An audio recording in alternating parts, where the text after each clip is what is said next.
this is Bette Davis. This is Gary Merrill. And this is Hugh Douglas saying, welcome to Hollywood Soundstage.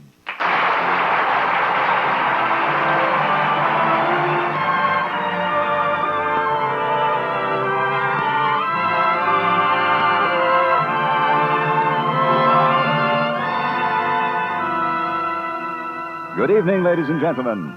It is my very pleasant duty now to open a hypothetical door and invite you to join us on Hollywood Soundstage, an exciting new series of dramatic half hours made possible through the combined and generous efforts of the entire motion picture industry.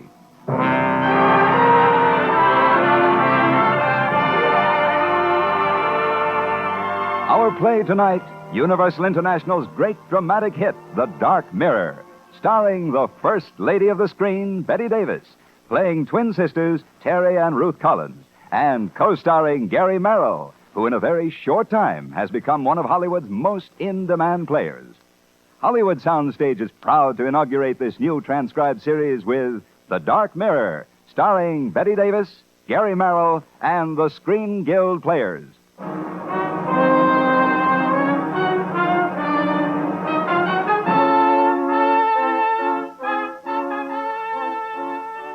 You probably read about it in the papers.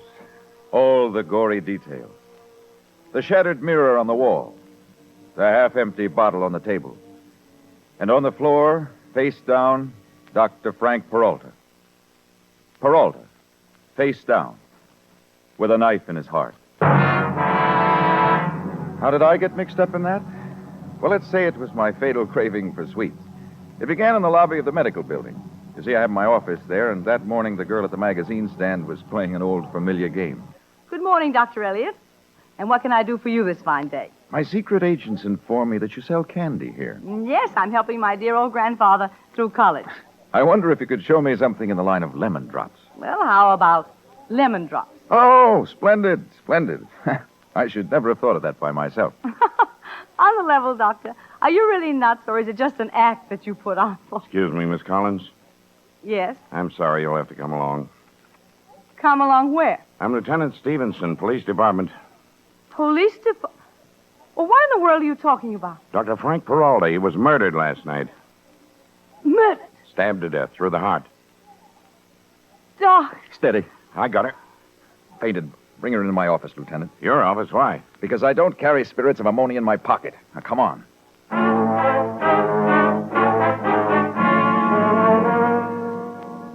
Of course she doesn't look like a murderess, Doc. All I can do is go by the facts. And the facts, Lieutenant? Part of a thumbprint on the murder weapon, and Peralta's office nurse says he had a date with Miss Collins last night. Two of his neighbors have identified her.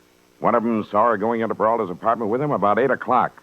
The other saw her coming out at 10:30, alone. But Miss Collins says she was at the concert in the park. Tch, phony alibi like that will blow it higher than the cost of living. You don't think it's possible she's telling the truth? Look, Doc, you stick to your racket, I'll stick to mine. Oh, Lieutenant? Yeah, Frankie, you get anything? Oh, sure did. 2 witnesses ready to swear they saw Miss Collins at the concert last night. Say she got there at 8 and stayed until after 10:30. Her alibi holds up? Maybe yes, and maybe no. What kind of double talk is that? Well, I just came from her apartment, Lieutenant. And what? It just so happens that Miss Collins is twins. Is twins? Then if we know which one was at Peralta's apartment... Yeah, try and find out. They won't neither of them talk.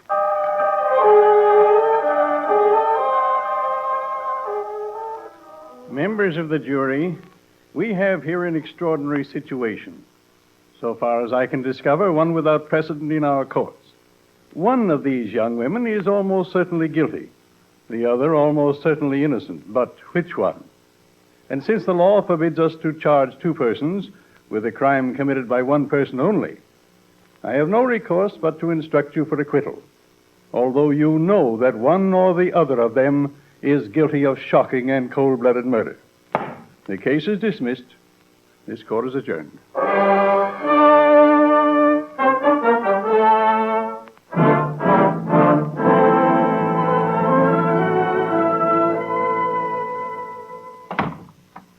Lock it, Terry. Lock the door. If you say so, darling. But it's all right now, Ruth. We're safe. Safe? Oh, you poor darling. Was it so awful? Well, it wasn't so good. I don't even want to think about it. Of course. Terry? Yes, Ruth. Terry, what do you think happened? Oh, I don't know. I can't figure it out. I remember I did handle a knife when we first got there. I opened some magazines while he was fixing a drink, but then I put it back in its case with the scissors, and that's where it was when I left. I'm positive. Then whoever did it must have worn gloves. Oh, I suppose so. But why worry about it? Why even think about it? We're out of it, Ruth. Are we, Terry? Are we really? You're sure they won't bother us anymore? I'm positive. And if they do, so what? We outsmarted them once, we'll outsmart them again. Oh, come on, darling, let's fix some lunch.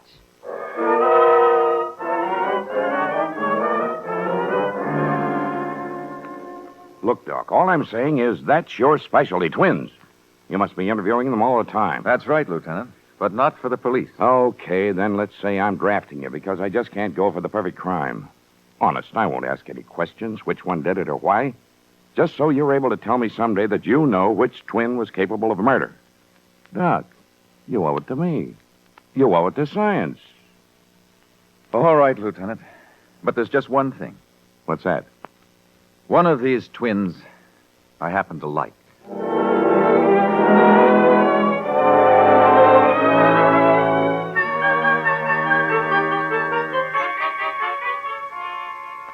No, I don't think so, Doctor. I don't think we're interested. I don't like the idea of being a guinea pig.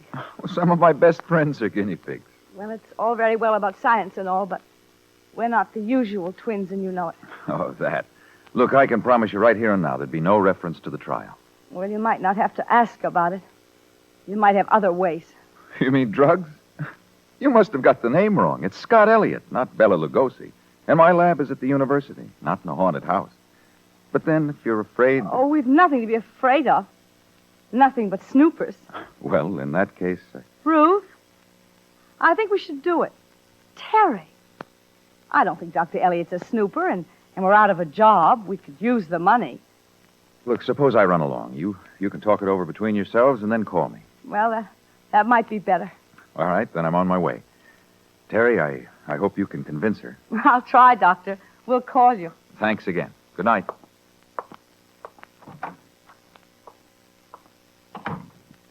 Terry. Terry, do you think that was very wise? Why not? What are you afraid of, Ruth? Oh, I'm not afraid. It's just... Don't lie about it. You are afraid. You're more and more afraid every day. Why? Terry, you know very well what it is. Yes, of course, you think I killed him. But I don't. Terry, you know I don't. Then why are you so frightened? Ruth, you're not afraid there's something about yourself that Elliot might learn from you? Of course not. Or from me? No. Then stop worrying, dear. There's no need for it. Besides, he's attractive. I like him, Ruth.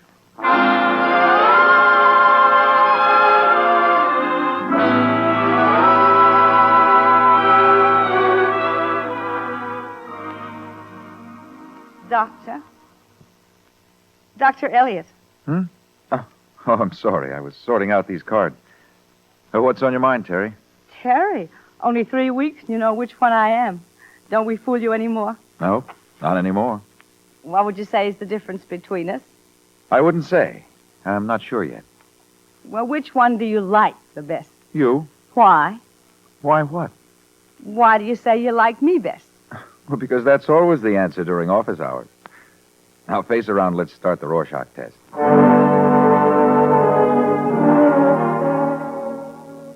I guess that's the thing I miss the most. I say for ice skating, give me Nebraska. I'll have it delivered in the morning. Oh, you. Why'd you leave Nebraska, Ruth? Well, we've been living on this farm for a year, and the farmer's wife wanted to adopt me, legally. Just you, not Terry? Oh, well, they couldn't afford to adopt us both. Well, why'd they pick you instead of Terry? Do you know? Just happened, I suppose. Not much choice between twins, of course. Hurt Terry's feelings naturally, so we just decided to pull out and... Say, aren't we going to work today? Sure, you bet. Brand new one today. It's called a free association test. And it's so simple that even I understand what I'm doing. You know, if all this is to find out which twin has a brain under her Tony, I can save you a lot of time. It's Terry. Is that official? Mm-hmm. Oh, thanks, but I'd like to back it up with science. Now, look, I'll give you some words one at a time. You answer each one with the first word that comes to your mind. Not a sentence, just a single word. And remember, the important part of the test is speed. You ready? Ready, boss. Okay. Table. Chair. Dark. Night. River. Lake. White. Black. Mirror. Death. King. Queen. Bird. Bee. Pencil. Pen.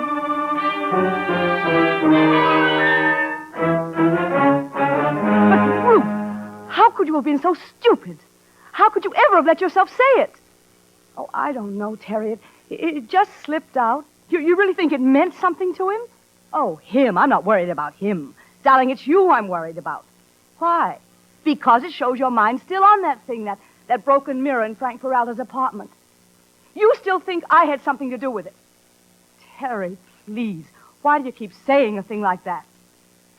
Why do you take those sleeping pills every night?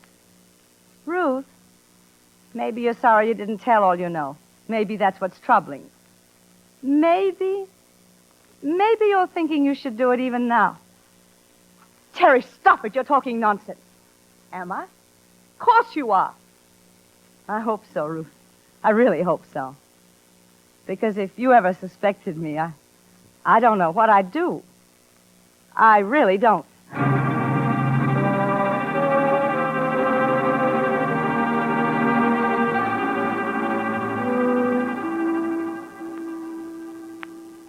Now remember, Terry, speed is the important factor in this test. I'm ready if you are, Professor. Fine. Here we go. Table. Chair. Moon. Stars. Death. Mirror. King. Queen. Girl. Boy. Well, is that all? I think so. Terry, I have an idea you're not very much impressed with this stuff. Then why do you think I'm here? Oh, I don't know. Maybe you're just humoring the old professor. That all?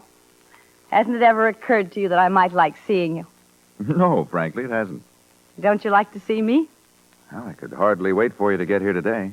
Then, well, maybe we could see each other outside the office. We will, I'm sure. When? Soon. But not till we're finished with these tests. What have they got to do with it? Look, it's hard enough for me to keep my mind on science as it is. Don't make it any tougher, please. All right. But the first night afterward? It's a date. The very first. Remember? I won't forget.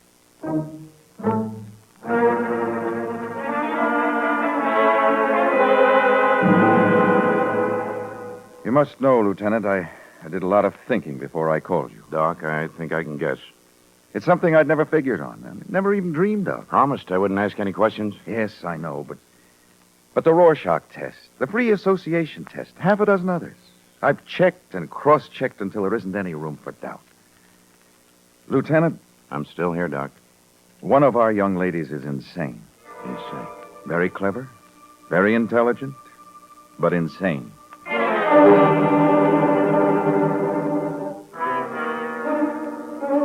Of course, I was worried by what I'd found out. Worried and a little relieved. No question now about one thing, at least. I knew it was Ruth I'd always liked. And she'd relaxed a lot, too. She'd become quite friendly. So it was only natural, I guess, that a few nights later I should walk her home. I was really crazy about that boy. But Terry simply couldn't stand him. She insisted he wasn't on the level. She was right. But how did you find out? Oh, he dated Terry one night, and she told me about it. The cat. Tell me, how many guys have you been crazy about? Oh, that was just kid stuff. We were all of 16. Well, here we are, my place. Already? Wouldn't have believed it. Say, isn't that your window up there? Uh-huh. I think it just closed. Does Terry always wait up for you? Silly, of course not. Besides, there's no light. I'm sure she's turned in. Ruth, do you think when this business is over I can call you and, well, ask for a date? Think you'd still want to? I'll want to very much. Do you mind if I kiss you? No, I'd like that. Night.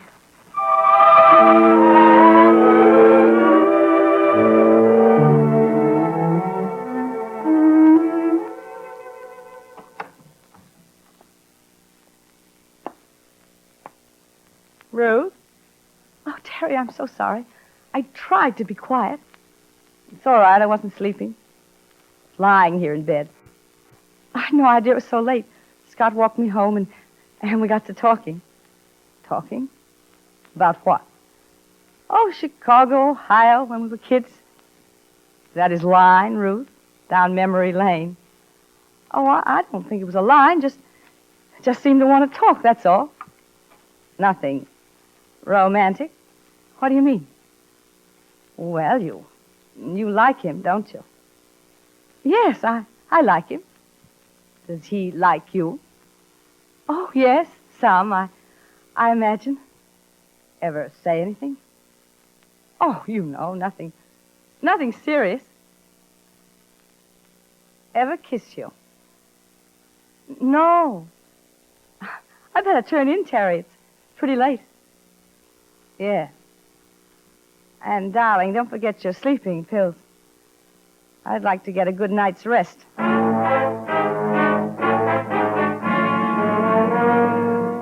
You're absolutely sure, Doctor? You're positive? Yes, Lieutenant, I'm positive. I know the condition, and I know the cause. I'm listening. I tried the lie detector on Terry today. I told her we were finishing up this week, that I couldn't keep a date I'd made with her. She tried to laugh it off. She'd have fooled me if I wasn't watching the indicator. Didn't know you were such a Romeo. Oh, it's not me. I'm not important. But every time I mentioned one of Ruth's boyfriends, that needle almost jumped off the dial. And the diagnosis? She's a paranoiac. No more sense of right and wrong than a 2-year-old. Capable of anything. Pretty tough on Ruthie. You going to tell her? I suppose. But you know it won't be easy. But a lot safer, Doc. It's 6-2 and even. The Terry's going to pop off again. You better watch yourself, too. Oh, I don't think I figure in this. Don't be too modest, Doc. You better tell Ruth. All right, I'll tell her. When? If I can, tonight.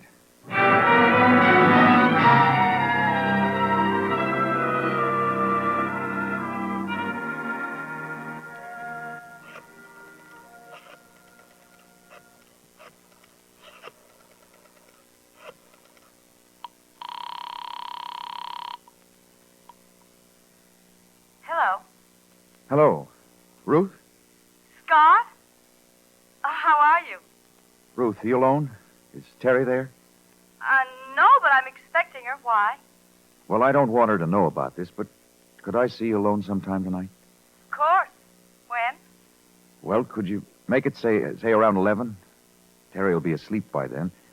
11 o'clock, my place, 712 South Elm. Would anyone see me? I don't think so. I'll leave the front door unlocked. You can come straight up, top of the stairs. Oh, but Ruth, Yes. you must be careful that Terry doesn't know. I'll explain it all when I see you. All right, darling. Goodbye. Goodbye, dear. Well, that's that. Now all I have to do is figure some way of telling her. Yes? Scott? May I come in? Ruth. Ruth, but I just this minute What is it, Scott? Nothing, darling. No, nothing at all. I've been walking around, I guess you'd call it the blues, and I saw your light on, and do you mind? Mine? There's no one I'd rather have seen walk through that door. No one, Ruth. No one in all the world.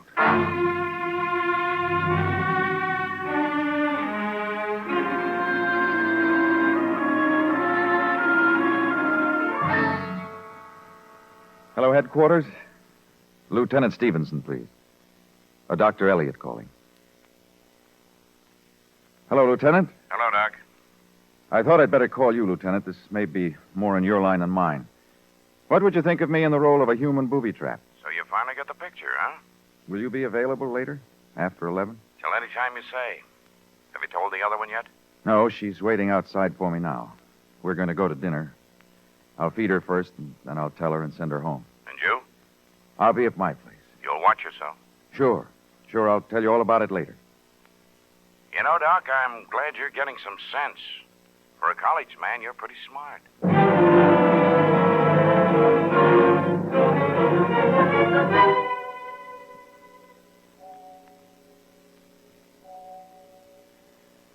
$11. Funny, I'd have sworn she'd be here by now. Maybe Ruth said something to her, scared her off. Maybe she... Come in. Darling. Well, so this is your place. I've wondered about how you live. Oh, I apologize for its neatness, but I have no woman around to keep it messed up all the time. Here, let me take your coat. No, don't bother. Could I get you a drink? No, thanks. Now, what was all that mysterious business on the phone? What did you want to talk about? Something quite important. About Terry. Oh. You don't like Terry, do you? Of course I like her, but But what? I love you. Why? Why me and not her? That's something I'm very curious about. Why did you choose me?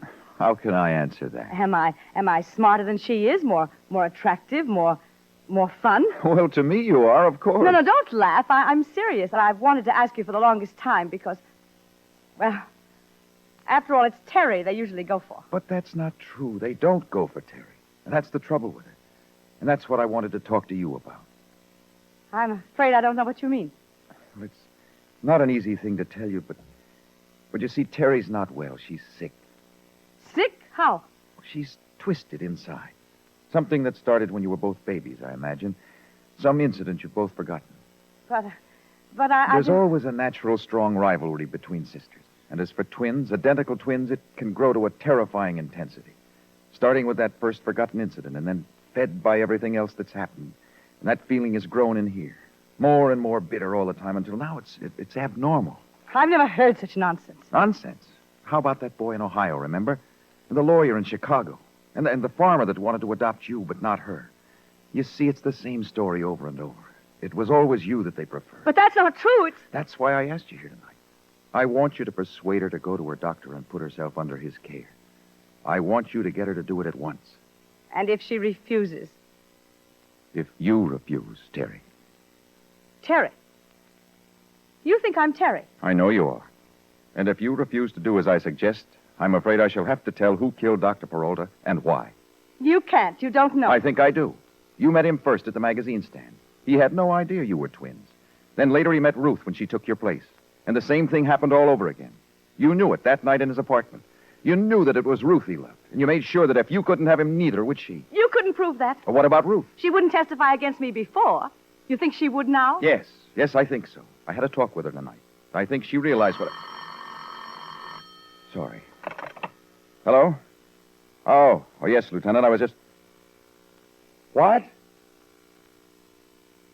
Yes. Yes, we'll be right over. Lieutenant Stevenson? Yes, he's at your place. I told him I'd bring you right along. The apartment? What's he doing there? Ruth is dead. She's killed herself.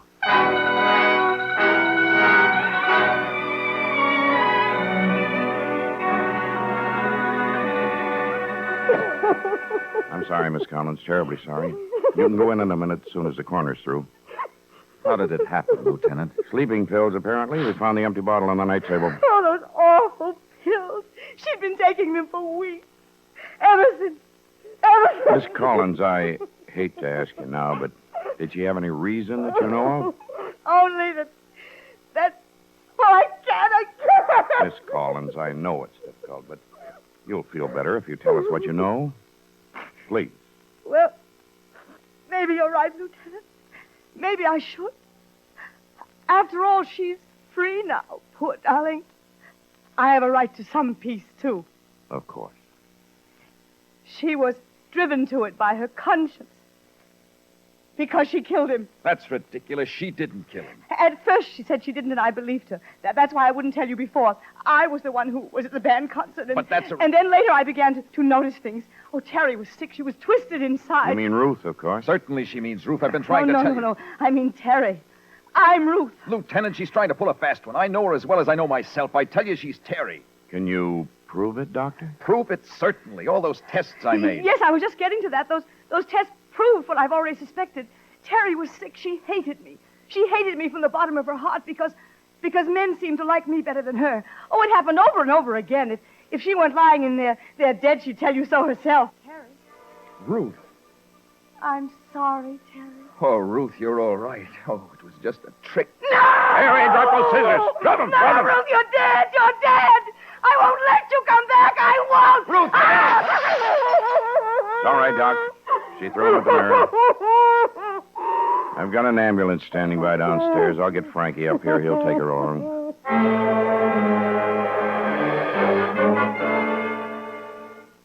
Doc, not sore at me, are you, that stunt I pulled? I don't know yet. With all due respects to you, Doc, I had a hunch that Ruth was the one on the spot. But I was stymied until Terry made a move. You understand. Yeah, sure. You know, for a policeman, you're pretty smart. I'll see you later, Lieutenant. I want to go in and have a look at Ruth. Professional? You're so sharp, you figure it out.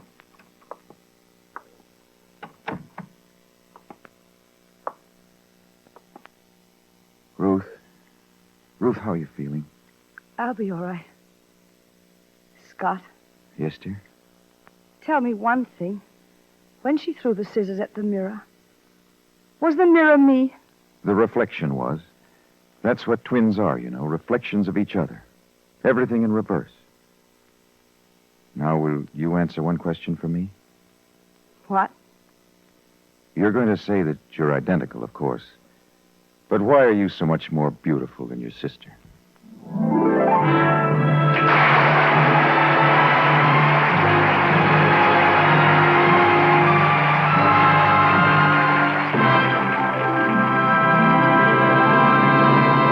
You've just heard the Hollywood soundstage production of Universal International's magnificent story, The Dark Mirror. And now, back on stage for a few final words, here are our stars, Miss Bette Davis and Mr. Gary Merrill. Or, if you want to reverse the billing, Mr. and Mrs. Gary Merrill. Thank you very much. And may I say how proud we were to do this show tonight. You see, this isn't just another radio show. The proceeds from this series will go to the Motion Picture Relief Fund, the greatest single cause in Hollywood, and something very close to our hearts. That's right, Gary. And may I add that that's why everyone in the industry is combining to make this series the most brilliant and exciting half hour on the air. For example, next Thursday night at this time... Oh, no, you don't. That's Hugh Douglas's job. Besides, I've got a 6 o'clock call in the morning. Oh, sorry, I forgot. Let's go home, Mr. Merrill. Good night, everybody. Thanks again. Good night.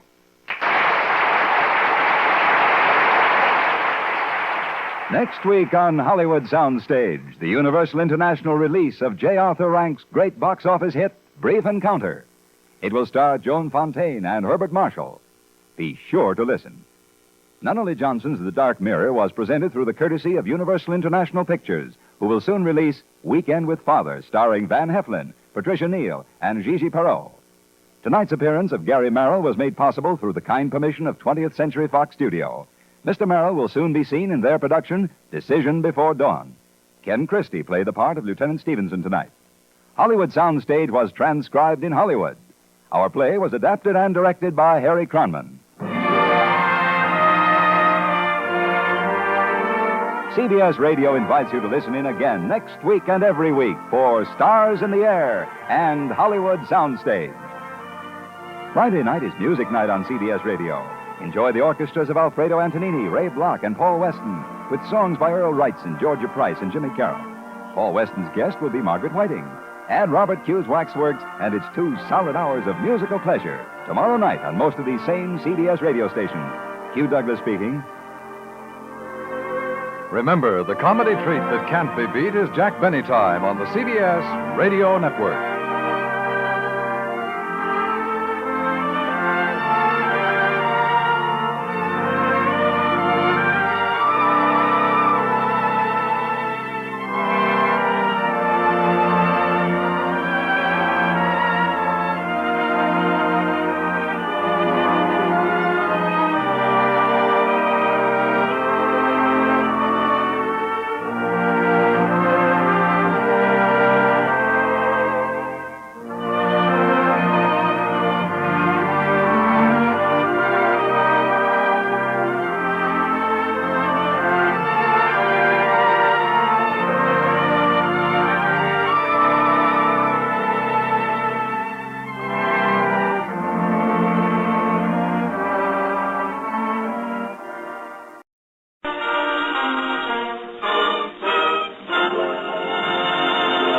The Gulf Screen Guild Theater.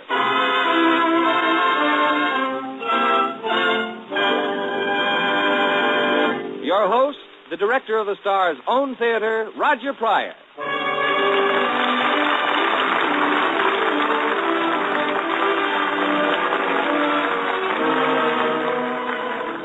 Good evening, everyone. Your neighborhood good Gulf dealer and the Gulf Oil Companies welcome you to the Gulf Screen Guild Theater. Tonight, two of Hollywood's most distinguished players appear before our Gulf microphones, Bette Davis and Brian Ahern, in Charlotte Bronte's immortal story of a great love, Jane Eyre, with music, of course, by Oscar Bradley's Gulf Orchestra with Frank Tours conducting.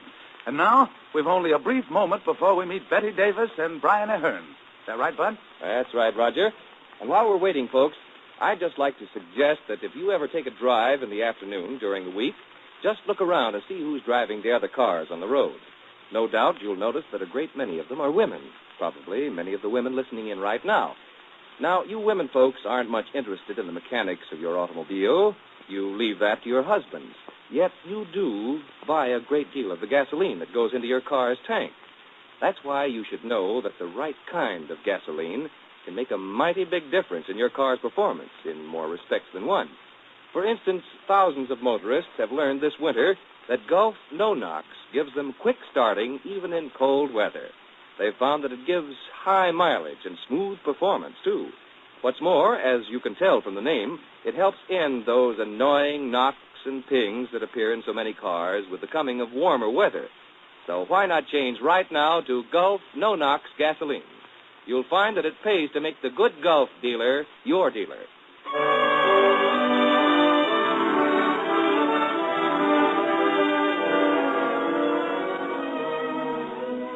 The curtain of the Gulf Screen Guild Theater rises on the first act of Jane Eyre, adapted by Charles Tazewell from Charlotte Bronte's beautiful love story of the 19th century, starring Brian Ahern as Edward Rochester and Bette Davis as Jane Eyre, who tells our story.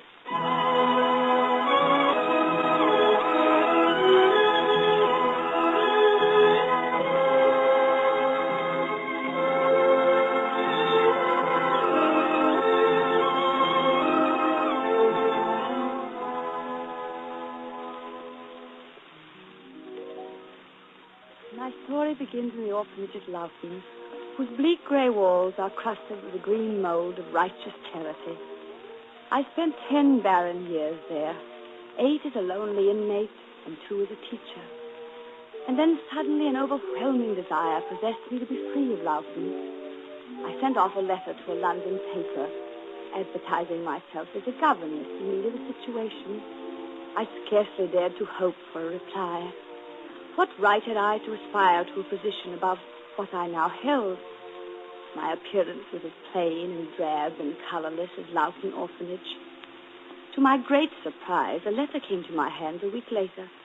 It was on crested notepaper and was written with heavy strokes of the pen. My dear Miss Eyre. If you are in a position to give satisfactory references, and if you are willing to adapt yourself to a secluded life without outside interests or contacts, you are requested to present yourself on Thursday next here at Thornfield Hall. Respectfully. Edward Rochester. The night I arrived at Thornfield Hall was cheerless and foreboding, and the darkness was so thick and heavy that the carriage seemed to creak and groan against the blackness of the night. At length the carriage stopped before the blacker shadow of a house, whose dismal appearance was heightened rather than lessened by the feeble light of a single candle that gleamed from one curtained window. Mrs. Fairfax, the housekeeper, answered my ring, and I was taken to the library, a great empty cavern of shadows. Suddenly, I was left alone with my prospective employer as the great door closed softly behind me. Well, come in, Miss Eyre. Don't stand there in the doorway. Yes. I'm not an ogre. Sit down. No, not there. Over here where I can see you. Yes. Well, tell me about yourself. Where do you come from? Loughton School, sir. Ah, charity case, eh? No parents. Orphan. Yes, How old are you? sir. 18, sir. And you believe, of course, that you're a qualified governess. Well, I... English, a smattering of bad French, the rudiments of drawing, music. Do you play? A little. Of course. That's the established answer, isn't it? Well, sit down at the piano. Play something. Yes.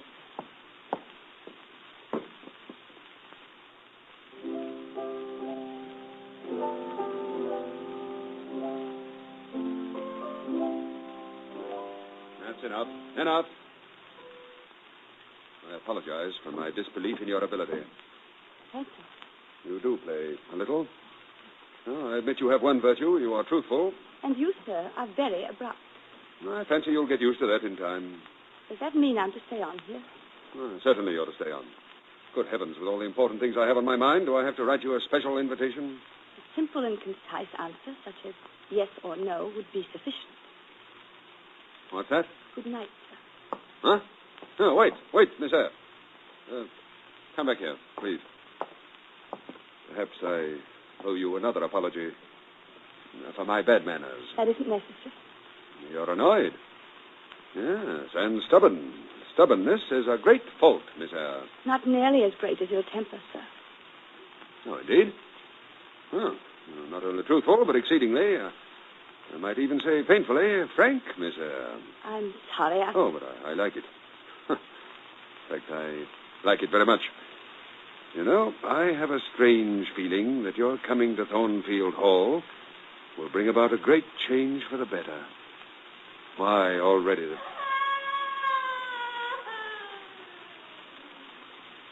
What was that? Here in the country, we are apt to hear strange sounds in the night, Miss Eyre.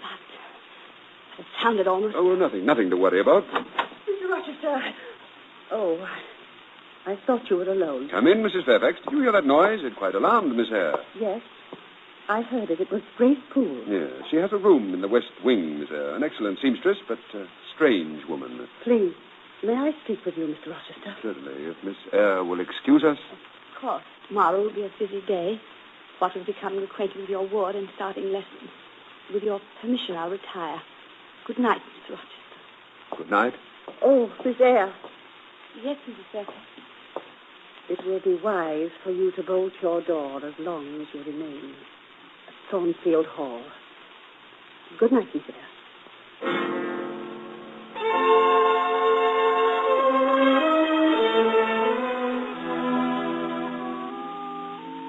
I lay awake long that night, thinking over the strange household in which I found myself. Unable to sleep, I rose from my bed and stood at the window. Grey clouds scudded across the moon, trailing their spectre garments behind them. Then, in some other part of the great house, a clock tolled the hour of 3. Scarcely had its reverberations died away when another sound came to my listening ears. Footsteps, slow, stealthy, coming down the hall. I waited countless, unmeasured seconds as the footsteps approached my door. Then something brushed across the panels and touched the latch. Who's there? Who's there? There was a sound of retreating footsteps. With trembling hands, I lit my candle. What horror was this? What terror was abroad in the darkness of Thornfield Hall? Suddenly I heard... a hideous cry of mirthless laughter. Could such a deformity of sound come from any human throat? Throwing a dressing robe round me, I silently unbolted and opened my door. The hall was palely lit by a single candle, and I started toward the wing where I knew Mrs. Fairfax slept. And then, behind me, I heard a door creak open. I turned. There was no one in sight. But Mr. Rochester's door stood open, and out of it rushed great billows of smoke.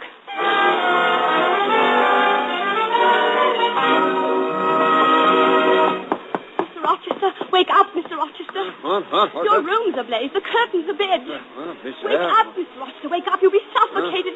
Here, the water pitcher. What kind of infernal... Oh, get out of bed. Will you Quickly, please tell me? quickly. Out of bed? What, with you standing there? I'll do nothing of the kind. There's no time for conventions. Your bed's on fire. Oh, the smoke. Hurry.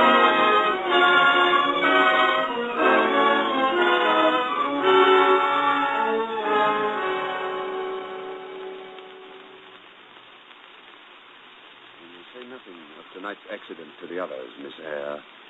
Accident? What else? I fell asleep reading. The wind must have blown the curtain into the candle flame. But the footsteps outside my door and the laugh. You may have been dreaming, Miss Eyre. Dream. Very well, if you wish to say so. Good night, sir. Wait, Miss Eyre. You have saved my life tonight. I have a pleasure in owing you so great a debt. I cannot say more. There is no debt. Somehow I knew, at the first moment that I saw you, that you would do me good in some way, at some time. Please forgive me for seeming evasive. I have good reason, believe me. You must believe me. If it means so much to, I'll try. Thank you, Thank you, Miss Eyre. Good night, sir. Good night, good Jeannie. Good night, Jane Eyre.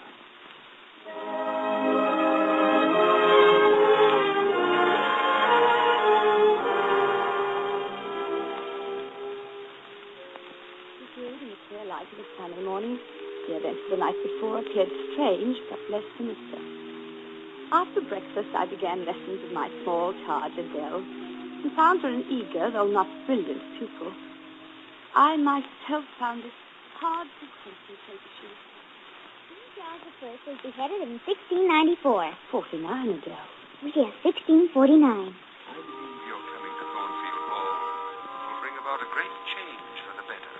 The Commonwealth was declared in 1649. Oliver Cromwell was the Lord Protector. The Lord Protector. Somehow I knew, the first moment that I saw you, that you would do me good in some way, at some time.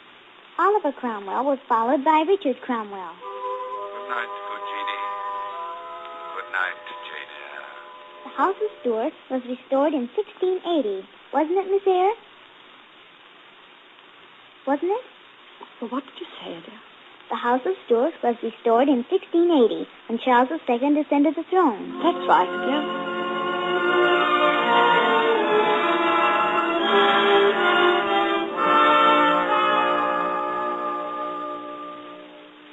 The day is lengthening to weeks, the weeks to months, and I slipped into the quiet routine of Thornfield Hall.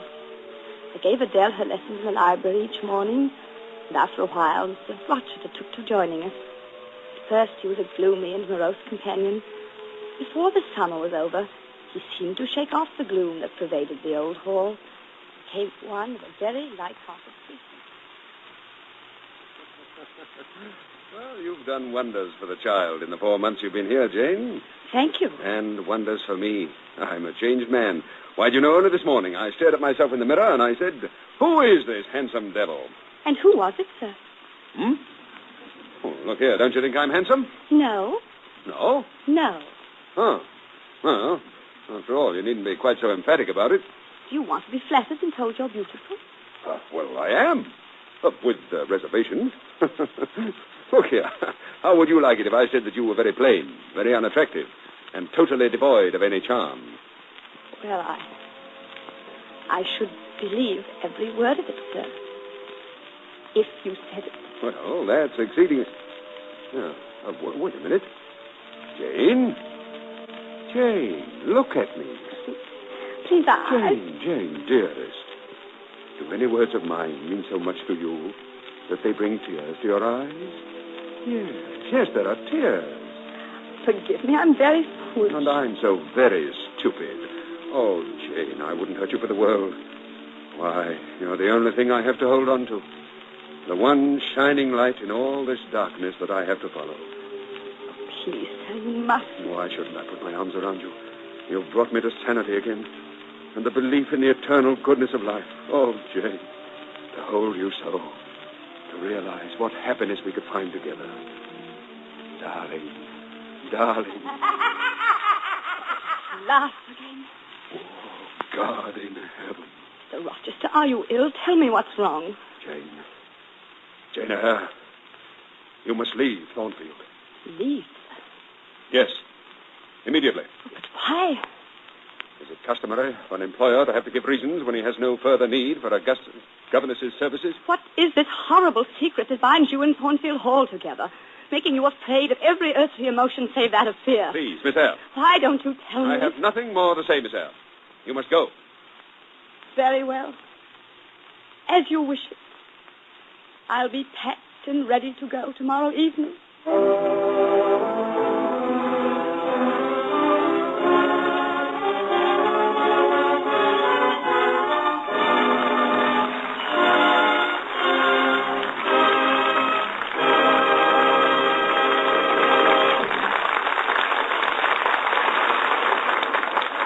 Ladies and gentlemen, we'll continue with Act Two of Jane Eyre in just a moment. During our intermission, we'd like to tell you of a record-breaking champion. All right, Bud? You know, folks, just as here in the Gulf Theater, Gulf proudly presents week after week the box office champions of America, so too Gulf is responsible for bringing American motorists another champion. And it's a real champion of land, sea, and air, Gulf Pride Motor Oil. Gulf Pride Motor Oil, for instance, was the oil used by George Barringer when he broke 33 speed records on the famous Bonneville salt beds of Utah. And believe me, folks, there are mighty good reasons why champions like Barringer, as well as thousands of everyday motorists, depend on Gulf Pride for top-notch performance. You see, Gulf Pride Motor Oil is made differently, refined not only by ordinary methods, but also by the exclusive Alchlor process. This extra refining step removes up to 20% more of the easy oxidizers found in other premium oils, makes Gulf Pride resist the damaging effect of air to an extraordinary extent. That's why Gulf Pride forms less carbon, less sludge and varnish, stays up to the mark longer, vaporizes more slowly, and lubricates better. Yes, folks, you're doing a mighty wise thing when you use Gulf Pride motor oil in your car.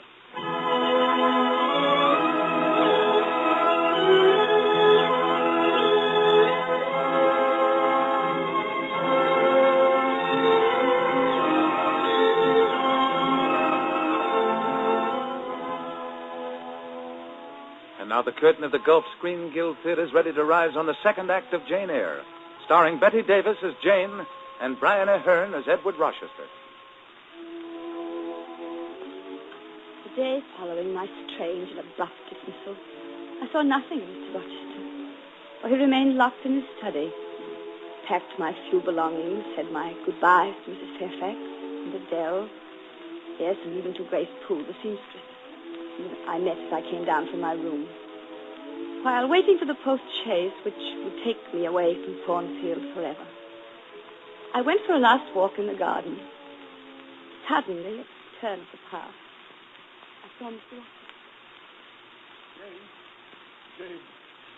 Oh, were you going without one word? Without even saying goodbye? He gave me to understand that everything had been said last evening.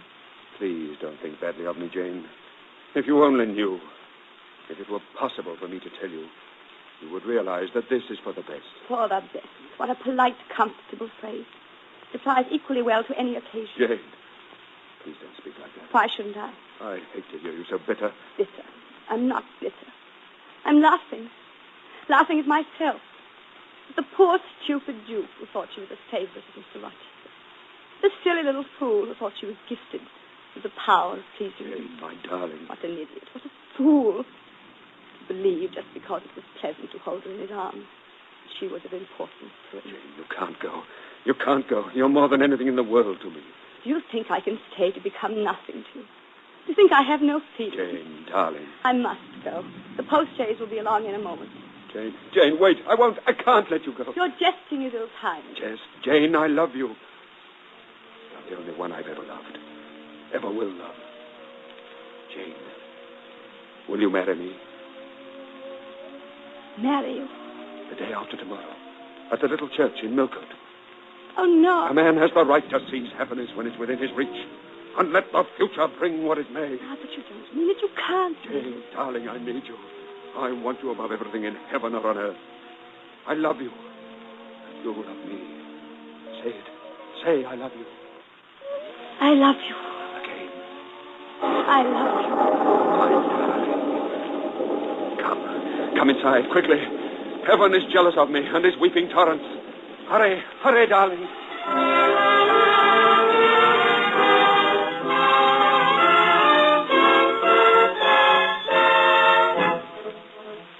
The following day was an orgy of profligate spending.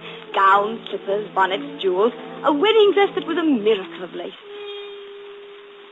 It was late when we returned to Thornfield Hall, and for some time after I went to bed, I could not sleep. A sense of anxious excitement and the sound of the rising gale outside distressed me. At length, my weariness overcame my senses, and I drifted off, fell asleep to dream. I dreamt I woke to see a candle burning on my dressing table, and the closet in which my wedding dress and veil were hung, its door was slowly opening. Who's there? Who's there? It was in my room.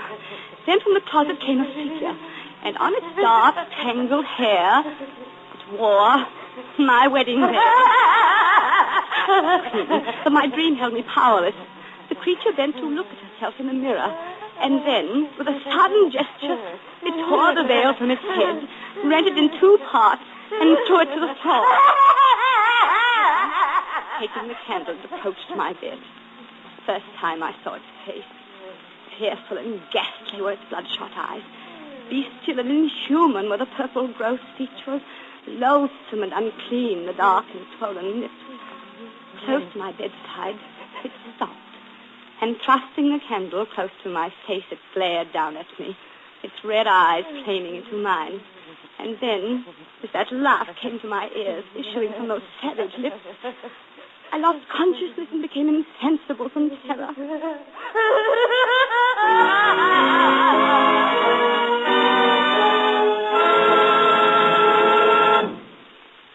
I awoke, it was full daylight, and it was my wedding day. Still oppressed with my dream, I looked round my room to gather courage and comfort from each familiar object. And there, on the carpet, torn and trampled, was my wedding veil.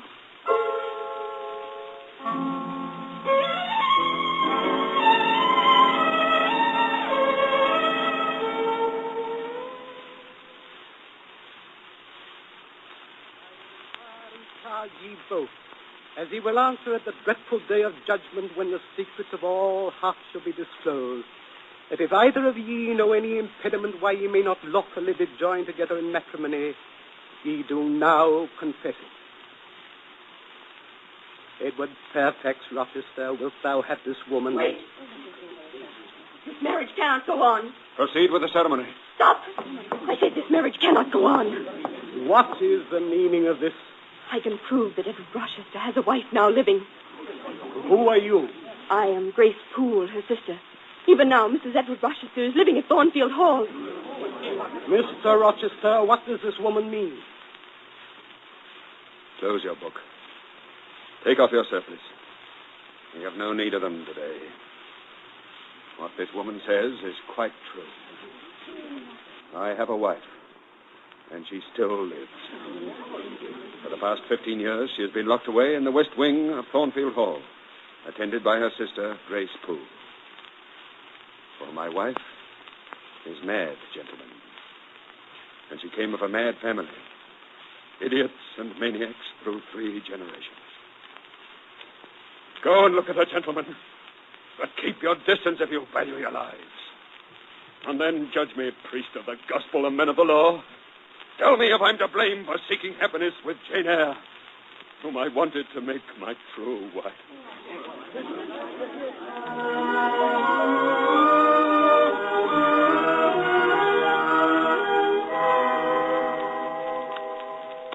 Jane, can you ever find it in your heart to forgive me? How could you? How could you? For a good and not strange reason. I love you. Why didn't you tell me? Because I was afraid I would lose you forever. How could I confess that the specter of Thornfield Hall was the mad wife of its master, and that the laughter that sounded in the night was her insane glee at escaping from her jailer? Oh, Jane, Jane, I tried. God knows how hard I tried to send you away. Yes, you did try. I wish I had gone that night. Because our only salvation is that we never see each other again. Jane, you don't mean that. You can't mean it. It must be. Jane. My going has been delayed too long. Much, much too long. Jane. Jane, darling, come back.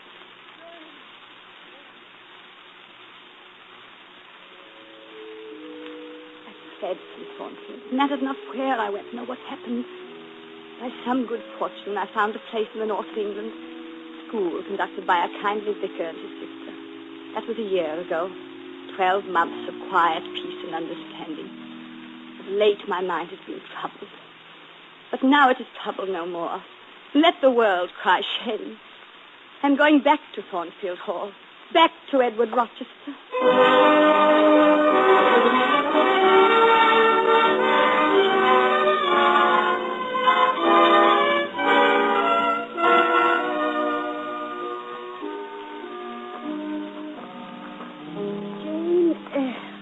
Good evening, Mrs. Fairfax.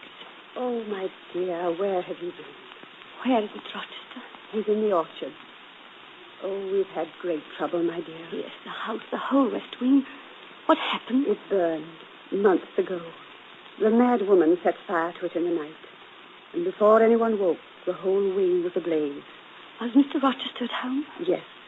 It was he who woke the servants and then went back to get his wife. But it was too late. She had climbed up onto the roof, screaming and laughing. Then the flames reached her. Oh, how ghastly. See, here comes Mr. Rochester down the path now. But he moved so slowly. Was he hurt? He's stone blind. The fire. Oh, no. How horrible. Mrs. Fairfax, will you leave us alone? Yes. Yes, my dear. Mrs. Fairfax? Are you there? Yes, sir. Your arm, please. Certainly, sir. Ah, thank you. Wait. This is Mrs. Fairfax, isn't it? No, sir. What? Who is this? Speak again. Have you so soon forgotten me? Am I dreaming? Is this a delusion? No dream, no delusion. Jane Eyre. I've come back to you. I can't be so blessed after such misery.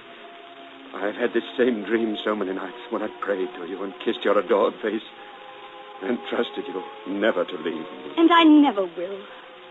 But I'm blind. I'll be your eyes. I'm hideous. Not to me ever. I won't let you make such a sacrifice. Sacrifice? What do I sacrifice? Famine for food, expectation for contempt. To be privileged to put my arms around you, to kiss you. Is that to make a sacrifice? If so, then I delight in sacrifice. Jane. Oh, my darling. Don't you see? This is your dream. This is your prayer. This is my heaven.